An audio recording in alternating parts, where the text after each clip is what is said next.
Give me an A. A. Give me a U. U. Give me a Dacious. Dacious. From Connecticut Public Radio in Hartford, I'm Kyone Wolf, and I am one of the biggest fans of Audacious. I mean, I listen to every single episode multiple times.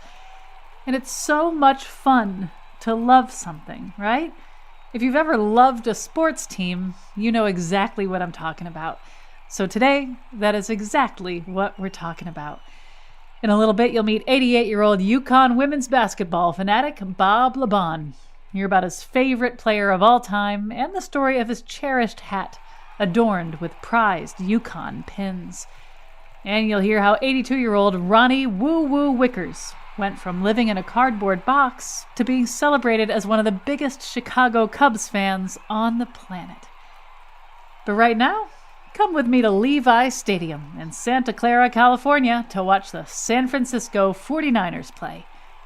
You can hear the murmurs of the crowd, the ref's whistle, the smashing and grunting of players, and suddenly you hear the pluck of a banjo. Ba, ba, ba, ba, ba, ba, ba, ba. Gonna beat the Packers. Hurry, hurry, hurry. Get me to the game. We're gonna beat the Packers. We're gonna go insane. We're gonna beat the Packers because they're so lame. Ba, ba, ba, ba, ba, ba, ba. Gonna beat the Packers. It's Banjo Man, a.k.a. Super Niner, a.k.a. The Legend, a.k.a. Stacey Samuels. For over 40 years, he's been a musical fixture at both Niners and Oakland A's games. He proudly dons a red cape and one of those rainbow-colored propeller baseball hats, an iconic accessory he's been crafting and selling since the late 70s. Now, let's get nostalgic and hear Stacey's earliest memory of his beloved San Francisco 49ers. In the 50s, there were no games were on TV. They were all on the radio, but my next door neighbors would be the place where people on the whole block would sit in front of their garage and listen to the 49er games, on the radio. So from the time I was about 8 years old, I started watching listening and then watching 49er games and became a huge fan. What's your earliest memory of the banjo? Well, I would say when I was 8 years old, Kingston Trio was pretty popular, and I just liked the sound of the banjo in their music. And I wanted to learn to play the banjo. So I learned to play the banjo when I was 8 years old. And now it's the most fun thing I do, the greatest thing I do. Besides playing at ball games, I play the banjo every day and I perform with a couple groups here and there. So. Okay, so you, of course, play the banjo and famously wear these beanie hats with propellers on top. Can you please talk about how all that came to be? That's what I do for a living. I make the interstellar propeller flying beanie cap the most fun hat in the world today. Ideal for cycling, skating, skiing, scoring, or just being yourself. Whatever you do it in a beanie cap. That's what I do for a living. I manufacture these propeller hats. It was the idea and the invention of the great Wavy Gravy. And he was a friend of mine. Actually, I went to an A's game with him one year in '77 and saw how everybody loved it. And I thought this might be a good business to go into. So that's what I've done ever since. But anyway, I used to walk around the A's games selling beanie caps, and I was a big A's fan. And this fellow from the Warriors, the Golden State, they were still, maybe they were the Golden State Warriors even then. He said, I want you to come and be a big fan at Warrior games. This was really before the era of everybody having big, crazy mascots or anything. There was the Phoenix Gorilla was the only one, I think. But anyway, and Dancing Harry at the Lakers games maybe. But so he wanted me to come and be a big fan, walk around the A's games. And I said, okay. And I'll play the banjo because I was used to playing the banjo outdoors for people and I knew I could project. And he said, okay. So for the first year, a Banjo Man was at the Warrior games, the 80-81 season. And then after that, I just continued at for the two teams that gave me the nerve, obviously, to go to play at A's games and 49er games. So I've just done that. It's been 40 years. I played the banjo every 49er home game for 40. This is the 41st year. I played a couple road games in Seattle and LA. And my greatest accomplishment, I played the banjos at 10 Super Bowls. And that's not easy to do, but I did it. Now you got to pay the ticket price for all this, though, right? Like they don't. The last year, the Niners actually gave me bought me a ticket, but all the other years I just get one on my own. But I played 10 times, 4 times for the Niners, and 6 times when I was their only representative at the Super Bowl. But I did it, and it was just great. will you walk me through a game day? What preparations do you make? I mean, you tune your banjo. Like, what's it like when you wake up on game day? Walk me through it. Well, I have to get up early because I'm one of the first people at the stadium, and I spend the first few hours just walking through the parking lot, tailgating, and taking pictures with people. I can't walk 5 steps without somebody wanting to take a picture with me, and it's turned out to be a fun thing to do and actually somewhat lucrative. Oh, they tip you? Well, they do. I can't blame them, but so that inspires me. And then I go into the game, and from the kickoff to the end of the game, I'm just walking up through the stands and leading cheers and playing the banjo. I play the Foggy Mountain Breakdown over and over, and I believe I am, after 40 years, the world record holder for number of performances of the Foggy Mountain Breakdown.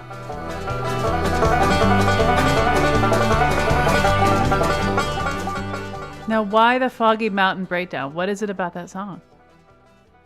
Well, it's a classic banjo song, and it was written by Earl Scruggs. It's his signature, most famous song. It was also the theme to the movie Bonnie and Clyde, for instance. But it's just a good song, it makes people stand up and cheer. And I do that all day, and then I go back out and take some more pictures.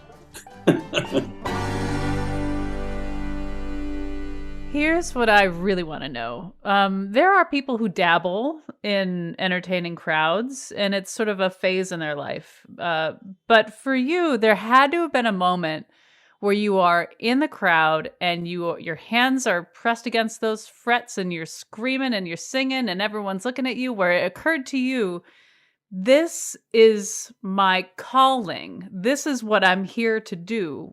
Do you remember that moment? Absolutely. I mean, for one thing, it just makes it more fun to be at a ball game and to really, when for the age of the Niners, I love them. There's an old advertisement for baseball that says "Baseball fever, catch it," and I would say baseball fever, see a doctor, because it really will take up a lot of your time the rest of your life. Baseball is 6 months, every day 3 hours, and football's. But on the other hand, I do love watching sports, watching my teams, and cheering for them. So when you play the banjo and you're walking around, you really get to be a much, much more part of being a cheerleader. And, 40 years later, everybody comes up to you and says, "Oh, I love you. You were so important to my childhood." And I have all these people I take pictures with say, "Hey, I took a picture with you when I was a little kid." Now they're 40 years old or 50 years old.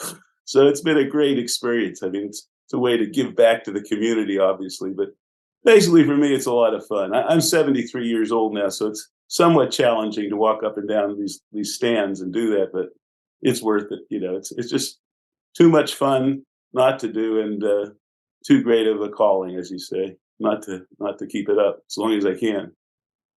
I have a question about cheering. I personally, when I go to a sporting event, I don't like to boo anybody. That just doesn't feel good in my body and my soul. If anything, if I'm going to make a noise, it's going to be cheering for my team. What's your stance on that? I agree with you on one point. You should never boo your own team. In Philadelphia, for instance, I think they have a reputation for booing their own team. You should never boo anybody in your own team, even if they strike out 5 times or whatever. On the other hand, booing and heckling the other team is definitely a big part of cheering, especially at baseball games. Because they can hear you. Cy Young Award winner for the Detroit Tigers. I was once heckling him, and he poured a cup of water over my head. Then he gave me a ball. He knew that was. But no, you got to heckle the other team. That's part of it. How much do you think, considering your 40 years doing this kind of work, how much do you think the vibe of the crowd affects the game? The crowd participation is definitely a factor in all sports, especially in basketball. If you look at the home versus road wins in basketball, it's hugely slanted to the home team. And what else can you explain it except the crowd going crazy? So you're saying that, in a way, you have played a role in the success of the Niners and the A's. Absolutely.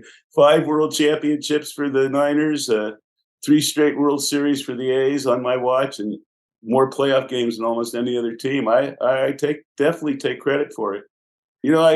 I grew up in San Francisco wanting to play for the 49ers like every kid, and now I get to, so it's pretty amazing. Pretty amazing when you look back and become a part of 49er history, which, I'm the only guy left from the Joe Montana era. It's amazing. You are on Cameo, which is a website where people can basically pay money to famous people, so famous people can send like a personalized message to somebody of their choosing. You have also, which is cool, and you've also had people come up to you and show you their Banjo Man tattoos. You light up people's faces. It's been 40 years of being uplifting for people. So I wonder, when you die, how do you feel knowing that your obituary will start and maybe even end with being the Banjo Man? Well, it's the best part about dying is having a great obituary. But I mean, especially the people with tattoos of me on them, I always say to them, well, great, even after I die, I'll still be living in the flesh. So I got that going for me. Have you ever done your thing in any of the stadiums up here where I am in the Northeast? As Super A, I did, you're in New England, I did play a couple times at Fenway Park. Back. When the A's were playing Boston, because I go to Vermont every year, so I had chances to go play at Fenway Park, and it was great. The fans in Boston, they really hate you for rooting for the other team. You don't see, I've never seen that anywhere else. I mean, at the A's games, unfortunately, if we play the Yankees or the Red Sox, half the crowd is rooting for the other team, but no, everybody gets along. But in Fenway Park, people would be throwing stuff. I was sitting next to a little baby, and people were still throwing popcorn at me. What would be the sports hat that you would wear of another team that would make you spontaneously combust? Well, I guess, I would never let a Dallas Cowboy hat go on my head, or a Yankee cap, or, our certain historical enemies, but I don't have to worry about that. No, you're protected by your propeller hat. Yes. It would just fling it away. Absolutely. I would not sit on my head unless someone was paying for a picture with it. There's a price for everything, right? Yeah. Personally, I would never want to be seen in a Giants cap would be the worst one, I guess. Now that you mentioned it, for the base. That would make the cover of tabloids. Banjo Man wears Giants hat. Unfortunately, there is old pictures that have come up on Instagram of when I used to be Giant Man before I totally started hating the Giants, which like I said, did for sentimental reasons. And then people, A's fans who happen to have seen it on social media go, oh, you're a Giants. Just the opposite. There's nobody who hates the Giants more than me. That has to be avoided at all costs. What would you say is the most memorable 49er Banjo Man moment of your life? Like the one that's going to flash in front of your eyes in your final breaths. What comes to mind? Being in the front row at the Super Bowl when Joe Montana won the game in the last minute with the pass to John Taylor in the end zone. Then I got to go down for a post-game interview and stand in the end zone and rip up a piece of grass that I saved until it disintegrated. That was a beautiful moment. That's been, like I say, in a way, my greatest accomplishment besides the 40-year career is just playing the banjo at a Super Bowl and walking around through all the best seats, even the most exclusive party in the world, basically, and getting away with it. But I did it 10 times. I haven't been able to since 9/11 because they have new, security walking into a stadium. But for the first 20 years, I did it 10 times, and that was great. 4 times when the Niners were there, and 6 times when I was their only representative. So there you go. I did play when the MTV used to have a party one time in the Super Bowl in Miami, the 49ers were playing the Bengals. So I managed to get into the pregame MTV party. And this was, of course, broadcast on MTV. I played the banjo along with the Bengals. Oh, well, that's what I say. So because they were playing the Bengals, they had the bangles, right? The girl. I was about to ask, like the band or the team, yeah. Right? No, the band. No, the band. Oh, the band. Well, it was the MTV party. Yeah. Right. So they had the Bengals there. So I played with them on MTV's pregame show, and that was kind of fun too. I don't think about that a lot, but now that I bring it up, we're talking about great moments. That was pretty cool. What a life. Well, Stacey Samuels, a.k.a. Banjo Man, thank you for your service, and thank you for talking with me. Thanks. It's nice meeting you. When we get back, you can hear this fan from one end of Wrigley Field to the other. Oh, Cubs, Cubs win, come on in. Meet the biggest Chicago Cubs fan there is, Ronnie Woo Woo Wickers. Plus, what do you get the man who has everything in the UConn Huskies merch catalog? He's got hats, pins, sweatshirts, jackets. Best, he's got his UConn sweatpants on now. He probably has UConn underwear. I'm Kyone Wolf. This is Audacious. Stay with me. Chiefs now. Hurry, hurry, hurry. Get me to the game. We're going to beat the Chiefs now. We're going to go insane. We're going to beat the Chiefs now because there's some rain. Ba, ba, ba, ba, ba, ba, ba, ba. We're going to beat the Chiefs now. Niners!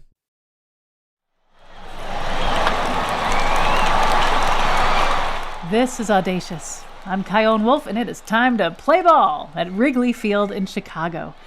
The sun is shining, the bat is cracking, and Ronnie Woo Woo Wickers is wooing. Over the course of his 82 years, Ronnie is there in his custom jersey, wooing in good times and in hard times. He was born and raised in Chicago, and his Cubs love started when his grandma took him to a game when he was just 8 years old. There was a lot of people around, and everybody was all excited to see Jackie Robinson. It was a good thing for the African Americans at that time, to see him come into the majors, I mean, we hadn't had any African American players play baseball until Jackie come along. That was special that day, and my grandmother wanted me to see that you could do it if you put your mind to it. And we're just as important in the world as anybody else. And they've come to the Wrigley Field and cheer and make a lot of noise and let yesterday be yesterday and enjoy the day and see the Cubs win. Okay, so there were plenty of people in the stands that day with you, but only you really grew an attachment to the Cubs. Can you talk about what the Cubs meant to you? Like, why are they so amazing that you've devoted basically your whole life to cheering them on? What is it about the Cubs? Well, number one, I had a teddy bear, and a Cub was a bear. So then that was exciting to me to see a Cub play baseball, It was real nice to put them two together, Will you talk about being inside Wrigley Field? What does that feel like for you?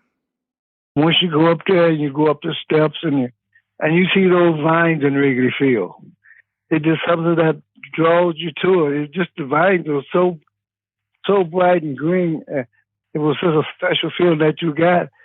And I only mean everybody that came to Wrigley Field.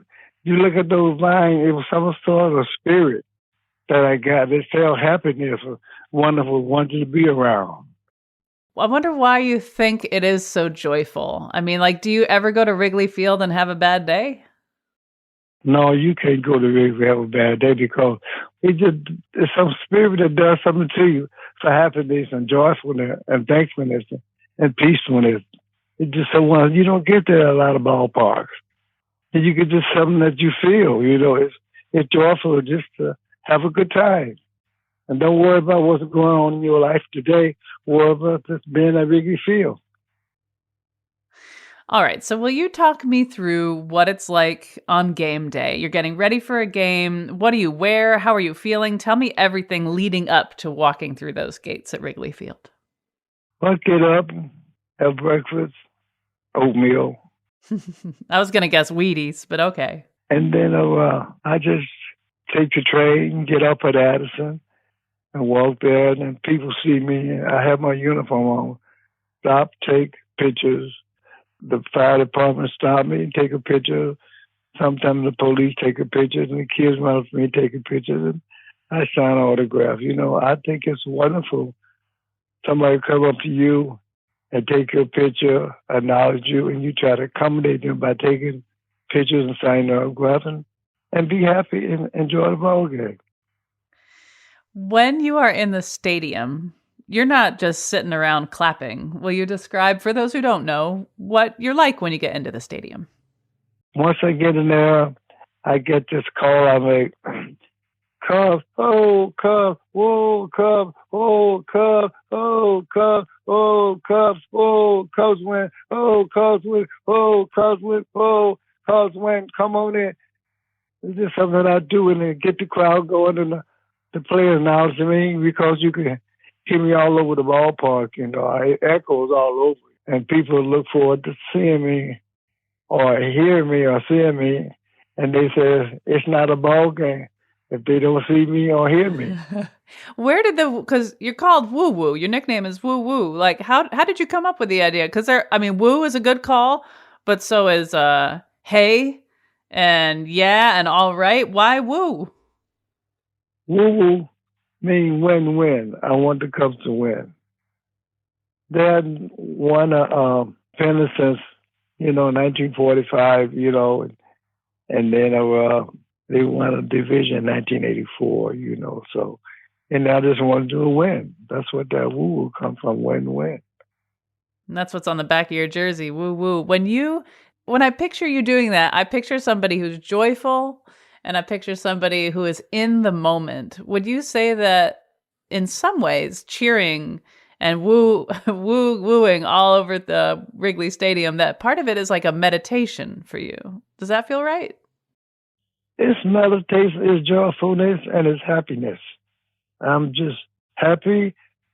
I want people to have a good time and enjoy the ball game. What does your family think about your wholehearted dedication to the Cubs?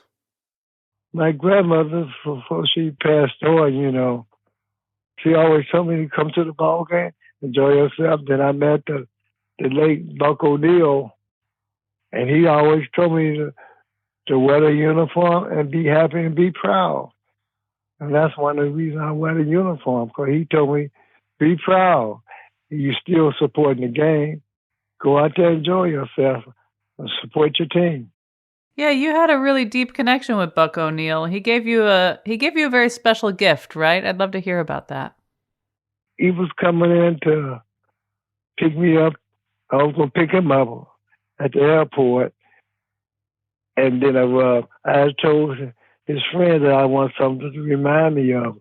So when I met him, we got out the car, and then he came up to me and gave me his watch right off his arm, It was a baseball watch, and it had a bat of the ball, the time in it. It was very special. You still have it? I still have it, yeah. Do you wear it, or do you keep it in a safe place? Yeah, I wear it special occasionally. Now, when you go to Wrigley Field, I bet most people are happy to see you, but every now and then maybe you interact with somebody who's annoyed by you or kind of has a sour face or something. Have you ever had a fan be mean to you? Well, people say something, but you don't let them ignore you. You just go and do what you feel is joyful. People come, people go. Fans come, fans go. Some get annoyed by you, some like you, and that's the way I learned to be. That's the way life feels. You can't make everybody happy. You don't know what's going on in their life or her life, but I just look over it. At least I know they thinking about me to say something out the way or things like that, and it just like a home run ball. It's gone, it won't be back. They say something, it's gone, it won't be back. You don't get upset. We all go through trials and tribulations in life of what's going on. You just let the bygone be bygone, and you try to cheer them up. Yeah, speaking of hard times, you lived in a box under the streets of Chicago for 7 years. I'd love to hear about what role the Chicago Cubs played and your love for the sport played during that very difficult time in your life. I always look forward to going to the ball game. A lot of people didn't know that I would live in the box for a while, wherever I was staying at, in a hallway or whatever. But I just go out to the YMCA and take a shower and clean up and go to the ball. And when I got to Wrigley Field, I just felt some spirit would come over me. I was happy. And it was a long time before people knew that I was I was homeless at that time, because I didn't let it interfere about me going to the ball game. I just went on to the ball game. And that's what my grandmother always told me. God would always look up on you. And I always remember that it wasn't going to be like that always. So I just prayed. I would say a prayer and then go out to the ball game and meet people. And then I would take pictures. Then I would, after the game was over, I would go wherever it was in a hallway or on a train or something like that. I went through that in my life, So that's why when I see homeless people today, I can understand what they're going through because I went through that, And I didn't want to oppose on my brother or my sister or anything like that. And so I just prayed and things worked out, But I always wanted to go to the ball game. I felt comfortable coming to Wrigley Field. Coming to Wrigley Field gave me joy, gave me happiness, and gave me hope, and I had spirit there too. And I just really can't explain it. You can just got to feel it. It sounds like you're saying that in some ways, your time spent at Wrigley Field woo-wooing and being joyful and watching the game and interacting with people was in some ways an amplification of your inner joy that was keeping you sustained through not having a place to live? Yeah, that's how it was. It was spirit, just like that, So I just feel it's nice to know you can go somewhere where it's peaceful. I would go to church, stop in Holy Name Cathedral and say a little prayer, but then I would always come up to Wrigley Field. And sometimes I'd be downtown, the old St. Mary Church in Chicago. I stop in there, say a little prayer. And a lot of times I would go by the lake and meditate and say a little prayer. But I always come up to Wrigley Field. It was just been a part of me. You became the first fan ever to sing Take Me Out to the Ball Game over the intercom at Wrigley Field. How in the world did that happen? It was something that I told the late Jack Brickhouse I would like to do that someday. And he told me, keep hanging around the ballpark. It would happen. And so then I was the first fan to sing Take Me Out to the Ball Game. I was the first fan to throw the ball back.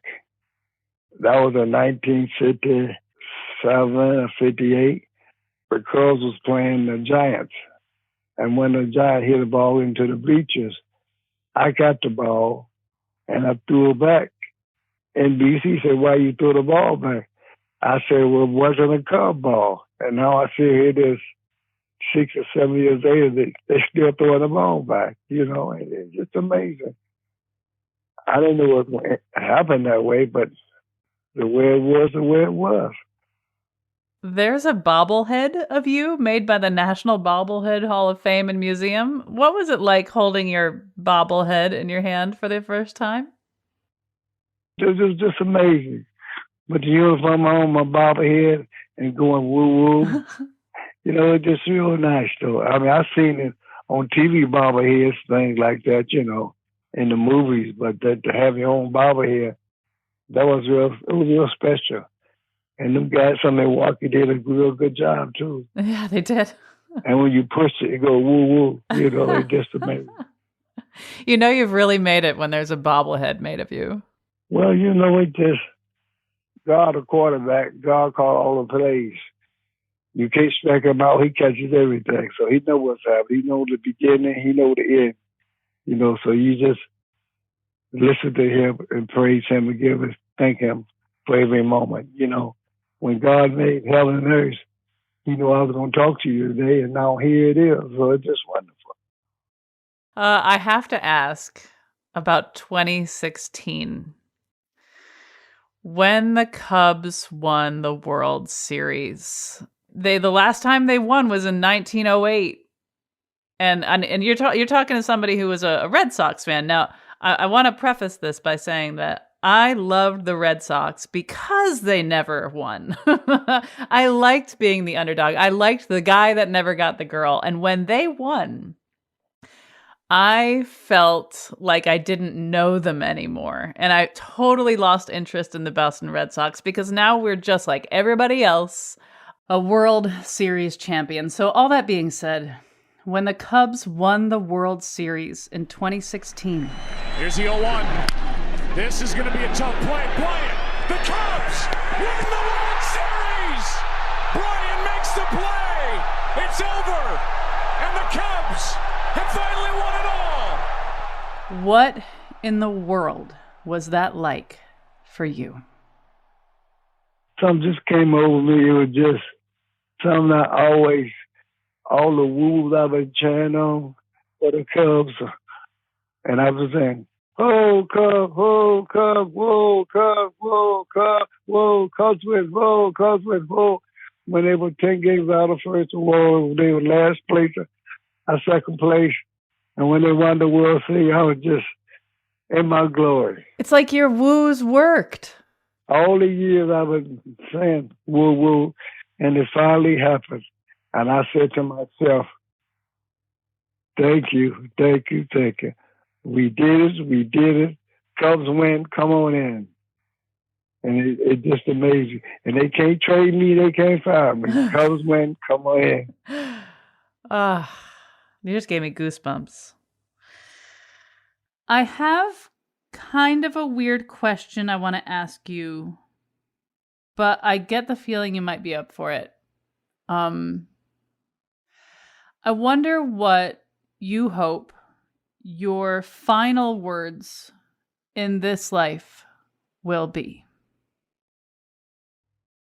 I hope that my last word will be woo. And I want to thank all the joy that I've done for people. I made it upset some people by being so loud. You could hear me miles away, blocks away. It's just the love of the game and the spirit. And with God's spirit, He want me to contact people through a woo, happiness, joyfulness. It's just real nice to be that. I know a guy stopped me. He said, I came to his graduation in grade school. Then he graduated from a doctor at Northwestern. He came to me. I went to his graduation at Northwestern. He invited me.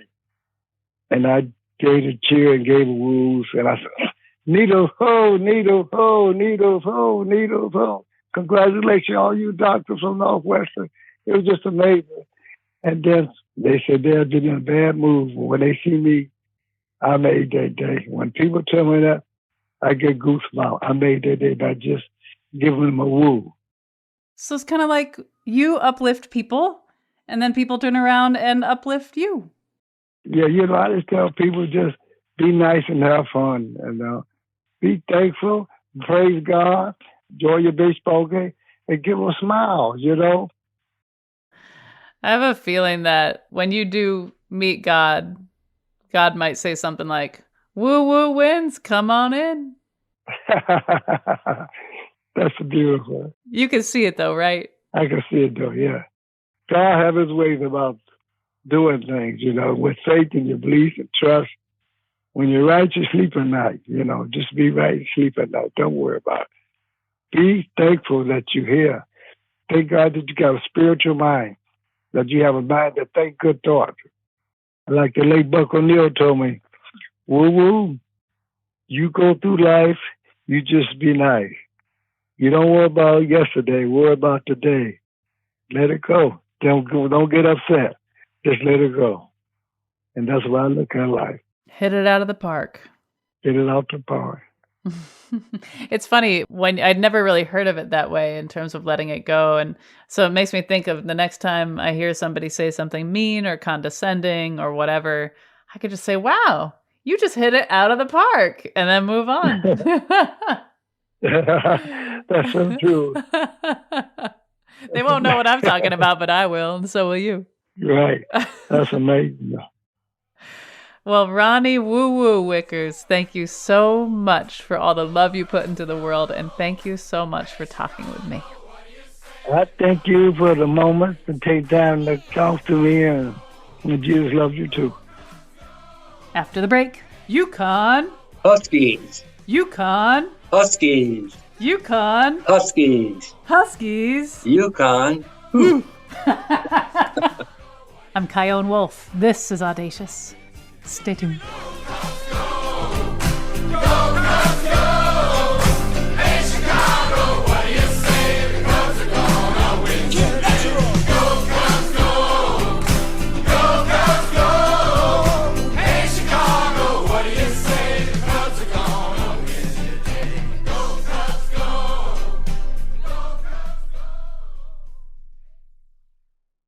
This is Audacious. I'm Kyone Wolf. We could not do this show, which is made in Connecticut, without talking to one of the biggest UConn women's basketball fans of all time, Mr. Bob Labonne. Those of us in Connecticut may recognize that last name. Over 60 years ago, Bob Sr. opened up the LaBonne supermarket chain, which is now run by his son, Bob Jr. Both Bobs joined us for this conversation, which took place on Bob Sr.'s 88th birthday. Hello. Happy birthday! Thank you. 88! Yep. What's the secret, Bob? I married the right woman, I guess. Otherwise, I've been gone. Well, she is a very lucky lady. Okay, so let's cut right to the chase. How did you become such a big fan of the UConn Huskies? My first experience was with Diana Taurasi. And I have a bottle of Taurasi wine downstairs. How is it? Good. As good as she is. Yeah. Then they get in the Final Four. Chino calls timeout, pulls her out of the game. But what happened was he knew a girl on the other team. He had spoken to her and everything. So he get Diana and he said, Diana, take her out. And she goes up to her, prances around. She gets fouled by the girl, puts the basket in. And she drove him crazy, I'm sure. But he liked her a lot, and after that Final Four, then we started going every game. Now, you famously had this hat with something like 100 UConn pins in it. Can you tell me about this hat? Matter where they would go, they're selling pins. So I would buy a couple. And when you put the hat on, it's pretty heavy. How many pins do you think was on this thing at its peak level of pins? I'd say 100. The Final Fours were a little bit bigger, so they're heavier. And some were hard to get. Is it true that the hat that you had, it weighed close to, 9 pounds? Yeah, it did. Yes, it was heavy. Now, I heard that last year you accidentally left this most precious hat in an Uber on the way to a game one night in Houston. What happened next? We called the Uber guy the next morning. He says, no, I don't have anything in my car. He probably saw it and threw it away. Didn't care, I'm so sorry for your loss. When you are at a game, when I went to UConn as well. In fact, I went to UConn in 1998 to about 2000. I majored in changing majors, so I dropped out, but it all worked out for me. But when I would see a game, it's fun. There's electricity in the air. You are rooting like crazy for your team. You're singing the UConn songs. It's awesome. It's so much fun. Can you talk about what it's like for you when you see a game? My wife would get embarrassed because I'm a little loud. Wait a minute. What would you do to be a little loud? Just holler out. Let's go, Diana. Or if I were to be like, UConn. Huskies. UConn. Huskies. UConn. Huskies. Huskies. UConn. Nailed it. Did your voice ever get sore at the end of a game? Did you ever go home and be like, I'm going to keep my voice to myself for a while? A little hoarse, that's all. I can get very loud. My wife would say, will you please sit down? Stop. Okay, when you get loud, what does it do for you? Like, what does it feel like inside your whole soul? I feel like I'm more in the game. as going along. Because I'm hollering for when they score. Wait, do you think that your enthusiasm affects the gameplay? No, they hardly hear me. I shouldn't say they do. Once in a while I'd be calling for Diane and she may wave to me or something, but How does that feel? just great. So great. Now, Bob Jr., is it safe to assume that your dad's love for UConn basketball makes him extremely easy to shop for? Yeah, no, he is really. I mean, he's got hats, pins, sweatshirts, jackets. He's got his UConn sweatpants on now. He probably has UConn underwear. Bob Sr., obviously, you're a huge fan of watching women's games. Yes. What do the women have in terms of feeling for you that the men's team doesn't have? It's amazing how much joy they were, the girls. A couple of them would see me and come and talk to me, so it was fun, always fun. Okay, let's say UConn is having a championship game and you are courtside, you have the best seats in the house. They're about to go into the final quarter and they stop, they pause the game and they say, Mr. Bob Labonne, and they invite you onto the court and they give you a microphone and you can say anything you want to the entire stadium. What do you say? Let's go Huskies. Let's go Huskies. Woof. And the crowd goes wild. And there was a lot of women that we knew that would go to the games, and they'd be sitting near me or something like that. So it was always fun to see them. You bring up a good point. I bet your enthusiasm, both in what you wear and how you express yourself, is a really good way to meet people, right? Good conversation starter. Yeah. Yeah, he was a chick magnet. I mean, literally, everyone wanted to have their picture taken with him. And it just, with going back to the hat, I don't know who took the picture when he was talking to Omeka. He's sitting there in the wheelchair and he's looking up at Omeka. And I got the chance to see Omeka just when UConn was playing the Jimmy V. On the way out, I was talking to him. I said, look, here's the picture. You're the last person to see my dad wearing this hat. So it's kind of special that he was talking to one of the, the famous UConn stars the time he had his hat on. And actually, here's a funny story. We've got delayed to get this interview. I said, Dad, you just wanted for UConn to be ranked number 1 before you did the interview. So this week, UConn boys are now ranked number 1. So. Yes. That's the power of Bob Labonne. That's it. Bob Sr., do you have any tattoos? No. If you had to get a tattoo to save the world or something, what would the tattoo be? It had to be UConn. Would it be the logo? Would it be a basketball? Would it be Diana Taurasi's face? It might be. She's always number 1 for me. It comes as no surprise at all that you have a ton of memorabilia. Tell me about it. He has such a memorabilia. We ran out of places to collect it. He's got so many signed basketballs from all the different teams over the years, banners, cups, mugs, posters, hundreds and hundreds of basketball memorabilia. So someday we'll auction it off. Bob, if the house were burning down and you could only save one piece of memorabilia, what would that piece of memorabilia be?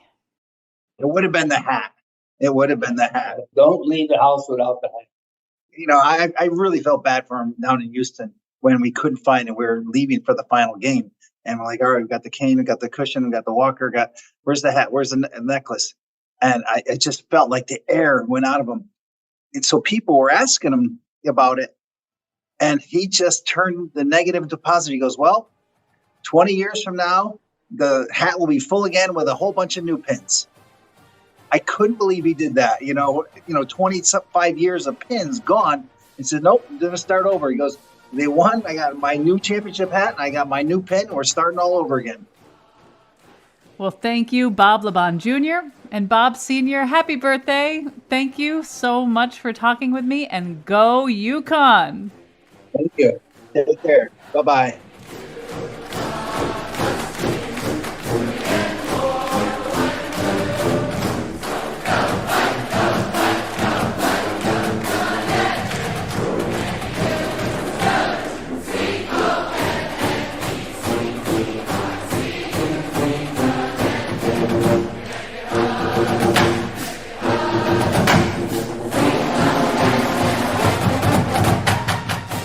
We're going to go a minute into overtime today because I want to tell you about some big changes going on behind the names you hear in these credits. You know Robin Doyen Aitken from Connecticut Public's food show Seasoned. Well, Robin is now the Deputy Director of Audio Storytelling and Talk Shows, which means she's the newest member of the Audacious team, and we are so excited. Robin is familiar with everything it takes to make great radio. She leads with her heart, and she has an ear like a... Google, what animal has the best hearing? A greater wax moth. That's how good Robin's ear is. Jessica Severin de Martinez isn't going anywhere. She will be fact-checking that thing I said about the moth because she is relentlessly thorough. Thanks to her for producing today's show, and to Meg Dalton and Meg Fitzgerald for their leadership and support. And with so many emotions, I gotta let you know that due to budget cuts at our station, we'll be losing a handful of employees, including Audacious producer Khalil Rahman. He will continue his pursuit of a career in media and is heading off to Northwestern this fall for grad school. Khalil started sending me show ideas when he was an intern in 2020, and he had so many ideas that when he eventually got the Audacious producer gig 18 months ago, he produced a constant stream of really amazing shows like Uyghur people who fled from concentration camps, forever parents of children who are disabled, comedians who have disabilities, weird sports like shin kicking and extreme ironing, and he did an entire show about pumpkins.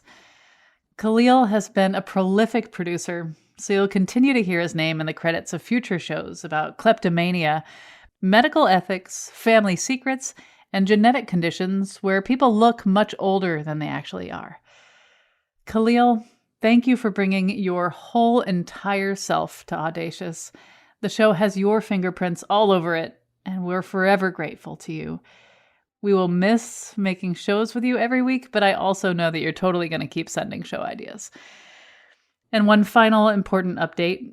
A few months ago, Katie Tolarski announced that after 18 years as a leader in our storytelling department, she's ready to try something new, and she's leaving Connecticut Public.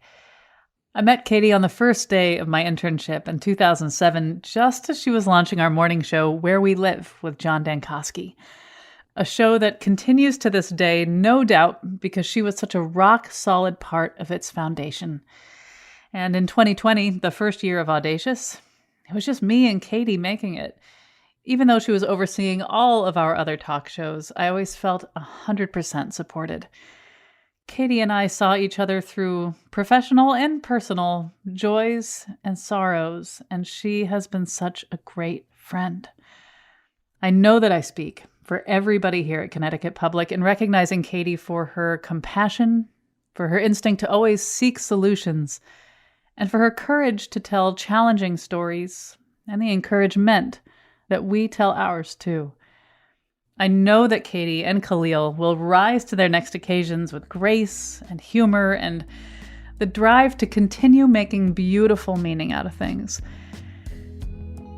And oof, we are really going to miss you too. Thank you to everyone who's ever been a part of this Audacious team, and thank you for listening.